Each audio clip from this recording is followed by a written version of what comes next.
Hello friends, ओम श्री गणेशाय नमः। ओम नमः शिवाय। आप सभी का स्वागत है आपकी अपनी YouTube चैनल पर। फ्रेंड्स, आज हम आपको इस वीडियो में बताने जा रहे हैं संतान सप्तमी व्रत का शुभ मुहूर्त, पूजा विधि, व्रत पारण की विधि, व्रत कथा और महत्व के बारे में।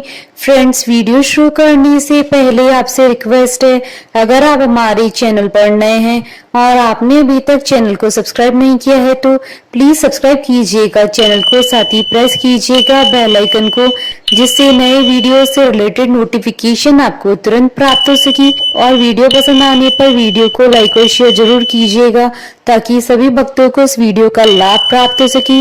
और कमेंट बॉक्स में ओम नमः शिवाय जरूर लिखिएगा। प्रत्येक वर्ष भाद्रपद मास के शुक्ल पक्ष की सप्तमी तिथि को संतान सप्तमी का व्रत किया जाता है। संतान सप्तमी को ललिता सप्तमी, अपराजिता सप्तमी और मुक्ताभरण सप्तमी के रूप में मनाया जाता है। इस दिन माता पिता या दोनों में से कोई एक भी संतान सप्तमी का व्रत एवं पूजा कर सकते हैं। इस दिन भगवान शिव और माता पार्वती की विधि विधान से पूजा की जाती है। यह व्रत संतान की प्राप्ति और उसकी कुशलता और उन्नति के लिए किया जाता है। फ्रेंड्स, अब आइए जानते हैं संतान सप्तमी व्रत की विधि के बारे में। संतान सप्तमी के दिन सूर्योदय से पूर्व सुबह जल्दी उठकर स्नान करके स्वच्छ वस्त्र धारण करें और भगवान शिव और मां गौरी के समक्ष प्रणाम कर व्रत का संकल्प ली। उसके बाद निराहार रहकर शुद्धता के साथ पूजा का प्रसाद भी तैयार करें। प्रसाद के लिए खीर, पूड़ी व गुड़ के 7 पुए या फिर 7 मीठी पूड़ी तैयार कर लें। ये पूजा दोपहर के समय की जाती है।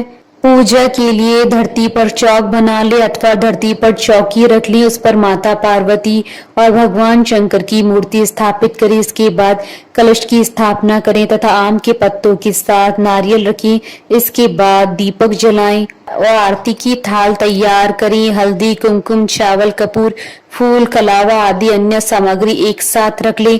अब 7 मीठी पूड़ी को केले के पत्ते में बांधकर पूजा में रखें और संतान की रक्षा और उन्नति के लिए भगवान शिव और गौरी मैया से प्रार्थना करें। पूजन करते हुए भगवान शिव जी को कलावा अर्पित करें। पूजा करते समय सूत का डोरा या चांदी की चूड़ी हाथ में पहनकर रखनी चाहिए।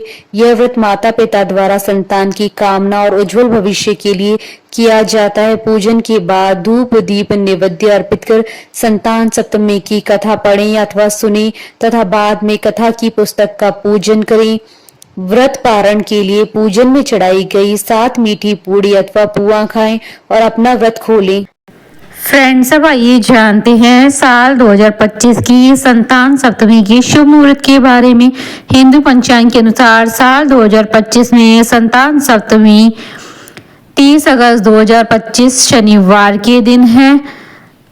भाद्रपद शुक्ल सप्तमी तिथि प्रारंभ होगी 29 अगस्त 2025 को रात्रि 8:21 पर। भाद्रपद शुक्ल सप्तमी तिथि का समापन होगा 30 अगस्त 2025 को रात्रि 10:46 पर। उदय तिथि के आधार पर संतान सप्तमी का व्रत 30 अगस्त 2025 को रखा जाएगा।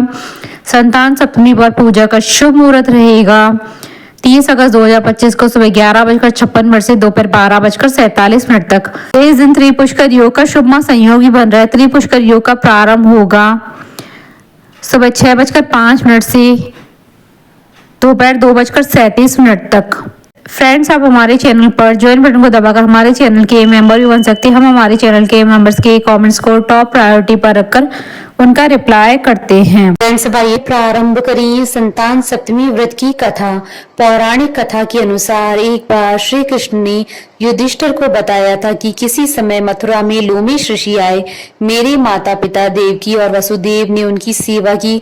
ऋषि ने कंस द्वारा मारे गए पुत्रों की शोक से उभरने के लिए उन्हें संतान सप्तमी व्रत करने को कहा और व्रत कथा बताई। इसके अनुसार नहुष अयोध्यापुरी का प्रतापी राजा था। उसकी पत्नी का नाम चंद्रमुखी था। उसके राज्य में विष्णुदत्त नामक ब्राह्मण रहता था। उसकी पत्नी का नाम रूपवती था। रानी चंद्रमुखी व रूपमती में घनिष्ठ प्रेम था। एक दिन वे दोनों सरयू में स्नान करने गई। वहां अन्य स्त्रियां भी स्नान कर रही थी। उन स्त्रियों ने वहीं माता पार्वती और शिव की प्रतिमा बनाकर विधि पूर्वक पूजन किया। रानी चंद्रमुखी व रूपवती ने उनसे पूजन का नाम व विधि पूछी। उन स्त्रियों में से एक ने बताया कि यह संतान देने वाला व्रत है। उस व्रत की बात सुनकर उन दोनों सखियों ने जीवन पर्यंत इस व्रत को करने का संकल्प लिया और शिव जी के नाम का डोरा बांध लिया। घर पहुंचने पर वे संकल्प भूल गई। फलतः मृत्यु पश्चात रानी वानरी व ब्राह्मणी मुर्गी की योनि में पैदा हुई।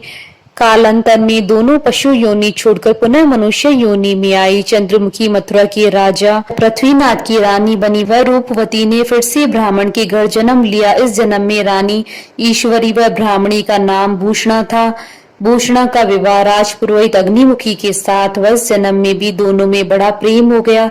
व्रत भूलने के कारण ही रानी इस जन्म में भी संतान सुख से वंचित रही। भूषणा ने व्रत को याद रखा, इसलिए उसके गर्भ से 8 सुंदर व स्वस्थ पुत्रों ने जन्म लिया। रानी ईश्वरी के पुत्र शोक की संवेदना के लिए एक दिन भूषणा उससे मिलने गई। उसे देखते ही रानी के मन में ईर्ष्या पैदा हो गई और उसने उसके बच्चों को मारने का प्रयास किया, किंतु बालक न मर सके। उसने भूषणा को बुलाकर सारी बात बताई और फिर क्षमा याचना करके उससे पूछा, किस कारण तुम्हारे बच्चे नहीं मर पाए। भूषणा ने उसे पूर्व जन्म की बात स्मरण करवाई और उसी के प्रभाव से आप मेरे पुत्रों को चाहकर भी न मार सकी। यह सुनकर रानी ईश्वरी ने विधि पूर्वक संतान सुख देने वाला यह मुक्ताभरण व्रत रखा। व्रत के प्रभाव से रानी पुनः गर्भवती हो गई और एक सुंदर बालक को जन्म दिया। उसी समय से पुत्र प्राप्ति और संतान की रक्षा के लिए यह व्रत प्रचलित हुआ। बोलिए भगवान शंकर माता पार्वती जी की जय। हमारे साथ इस वीडियो में अंत तक बने रहने के लिए आपका धन्यवाद। ओम श्री गणेशाय नमः। ओम नमः शिवाय।